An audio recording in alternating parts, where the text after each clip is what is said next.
See, there's something within us that wants to leave a legacy. But here's the thing you need to know is if God asks you to do something, don't look at the size of the job, look at the size of your God who asked you to do it. See, he laid down his life for you, so that tells me that you are not worthless, you are worthy. And this is what he wants to rewrite into your story.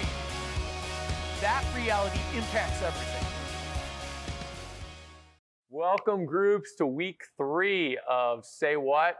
This is a great week as we're going to be diving into the subject, really talking about your heart and what is guiding your heart and how do we guard our hearts. I opened with this story about Lisa using this GPS just a couple weeks ago, and she was driving out to Milwaukee to a doctor's appointment with one of our kids, and she calls me kind of frantically going, "Josh, I think the GPS took me to the wrong place. Like, I plugged it incorrect. I went to the place, I've been here before, but this doesn't look like it's it." And sure enough, I looked at the address like on her paperwork at my house, and I was like, "You're right. You ended up going to the wrong place." And she followed the directions perfectly. It just led her to the wrong place.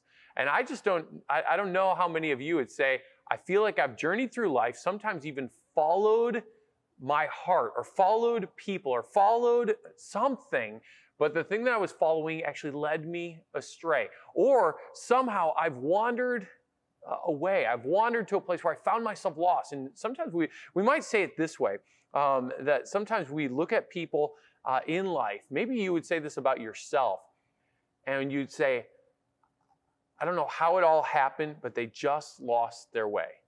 Maybe you'd say that about a friend or a family member. Somehow along the way, they just lost their way. And really the question that I want us to wrap our heads around today, especially around this passage of Scripture, is, are there some things that we can keep in mind that will keep us from losing our way? Because none of us want to look back later in life and be like, man, I just didn't see it coming, but I lost my way.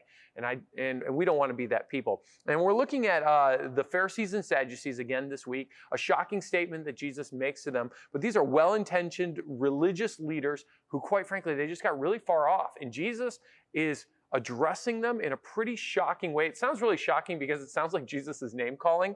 And so we'll pick this up in Matthew chapter 23. If you want to read a handful of verses, really verse 13 all the way through kind of around 26, 27, 28, right in there.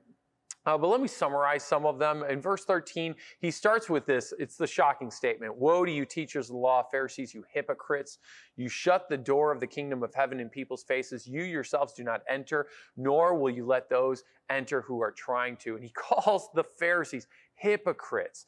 During this kind of dialogue, he is going to call the Pharisees hypocrites, blind guides, fools, hypocrites, you snakes, you brood of vipers. I mean, he's going to throw out kind of a handful of very offensive, almost name-calling like things. But the reason why is because Jesus is frustrated with these guys and how they're leading people astray. And they're kind of like a bad GPS in that day and age. And so he's going to point out a whole bunch of things that they are doing that's leading people astray. And so I just highlighted a few of the verses out of this passage, verse 23, where they're tithing actually, and they're tithing off of their spices. And as they're tithing, Jesus says, listen, you have neglected the more important elements of the law, like justice, mercy, and faithfulness. And they were being so specific on tithing on their spices. And obviously we all have spices probably at home, and spices are always tiny things like their mint and their dill and their cumin. And think about if you were to give God, bring to the temple a tenth of your mint. I mean, that's like bringing, all right, 1 leaf for me, or one for God, one for me, one for me, one for me, one for me, one for God, one for me, one for me, that type of thing. It's just, they were being so specific about this little thing, but he's saying you've missed the more important thing about justice, mercy, and faithfulness. In verse 24, he says, you strain out a gnat, but you swallow a camel. And this was this whole idea of how they were so careful about not wanting to engage in unclean things. And both gnats and camels were considered unclean animals in Jesus' day for a Jewish culture. And they were really careful. They would put a cloth over their cups so that a gnat wouldn't accidentally go into their cup, and then they would accidentally drink a gnat and then become unclean. But he's saying, listen, you're so careful not to swallow a gnat, but you guys aren't even seeing it. You're actually eating, you're consuming this massive unclean animal, a camel, and you just don't even see it. He goes on to say this: you wash the outside of your dish, but you're full of greed on the inside. You clean the outside of your cup of the dish, but you're missing what's happening on the inside. And this was this whole ceremonially clean thing, symbolic thing that they would do, where they would wash the outside of their dishes, just as a symbol of they're clean and ready for use around a ceremony. And he's saying, you might be doing these things that look nice on the outside, but the inside of you is dirty and unclean. And then these final verses that I looked at was how he calls them whitewashed tombs. And a whitewashed tomb is really a tomb. He says, it looks really nice on the outside, but on the inside, you're filled with dead man's bones. And he says, on the outside, you appear to people as righteous, but on the inside, you're full of hypocrisy and wickedness. And the point of all of this is that they are so focused on the outward appearance, and God looks at the heart. And he wants to work on our hearts. God always wants to work on our hearts on the inside. And the question that I think is applicable to all of us is, how do we care for our hearts? How do we tend for our hearts? I used this phrase this weekend, check your heart. How do you check your heart? And then we went to Proverbs. And in the book of Proverbs, it's a book of wisdom. He actually really answers that question. I started with verse 23, where it says this: above all else, guard your heart, for everything you do flows from it. I just really challenged us to say, are we guarding our hearts? And are you purposeful to care for and tend and guard your heart? Because around your heart, what happens with your heart ultimately produces everything you do flows from how you're treating and caring for and guarding your heart. And then I took us to the context around Proverbs 4, really verse 20 through 27. And I'm not going to read them to you, but I want to highlight once again those 4 elements that seem pretty obvious to me that speak into tending to and guarding, really kind of checking your heart. And he points out these 4 elements. I said it this way: check your ears, check your mouth, check your eyes, check your feet. And the way he describes it there is, and I would say it this way: check what you're listening to. In verse 20, turn your ear to my words. Check your mouth. What are you saying? In verse 24, he says, let nothing perverse come out of your mouth or corrupt that's within your mouth. Check your eyes. What are you looking at? In verse 25, fix your gaze straight ahead. The point is, if you know the direction the Lord's calling you to, don't get caught looking elsewhere and veering off to the side. Check your feet, which I would say check your step. In verse 26, he says, give careful thought to your path. And this is kind of how I summarized it for all of us is, I think what we need to do, and all of us could probably fill in the blank, I shouldn't listen to what? What would that be for you? What should you stop listening to? It could be somebody who's giving you really bad advice. It could be something you regularly listen to. Maybe it's a podcast. Maybe it's a friend. Maybe it's bad music. Maybe it's unwholesome things on TV. But you're lending your ear. You are giving your ear to these things that might be giving you bad advice.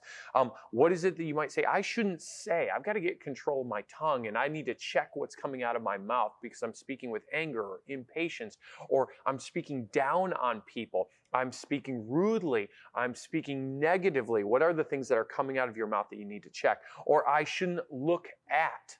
You know those things that maybe it's a click on a computer or something that you're reading, something that you're looking at, something, your favorite TV show that you like to watch that quite frankly is not guarding your heart. And then this final one, I shouldn't go to. As far as where your feet leading you. Some of you are like, I shouldn't go to that friend's house. I shouldn't go to the bar. I shouldn't go into this place. Every time I go there, I'm putting myself in a place of temptation. I'm actually setting my heart up for failure. I'm not guarding my heart. In my own life, I realize this is so true, even for me. I have to guard my heart. See, no one else is going to guard my heart for me. That's my responsibility. The Word of God tells me, Josh, guard your heart. This is what you have to do.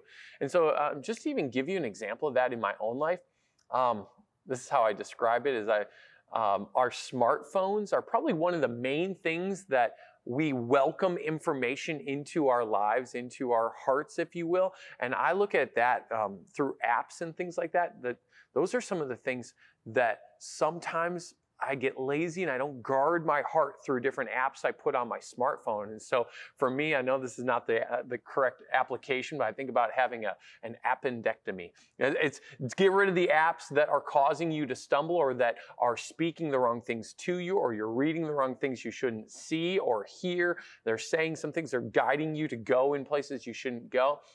For example, there's actually a news app that I love. I used to love it so much and I would read it all the time, and there was great articles and things like that. I even have family members who sometimes they'll send me links and say, oh, check out this article. I found it on this app. But here's what happened is that for me, I found that there were some inappropriate things that were always temptation or that I could find myself getting to on that app. And so for me, I became really clear. I'm like, for me to guard my heart, for out of my heart is the overflow of my life, I just had to delete the app. That's it. And I know it sounds a little crazy because I've had some family members who are like, really? That app you had to delete? And then, I don't know, I feel like a little, I guess I couldn't handle it. But for me, I just go, it was the right thing for me to do. It's my job to guard my heart.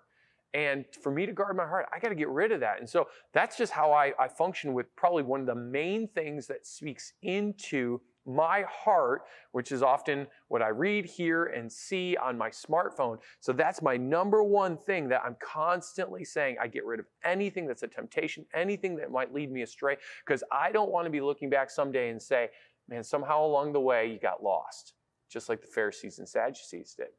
And so we've got to guard our hearts. So in your small groups today, I don't know where that will lead your conversation or set you guys up for a conversation, but what should you do to guard your heart? Maybe between your ears, your mouth, your eyes, your feet, what do you need to check?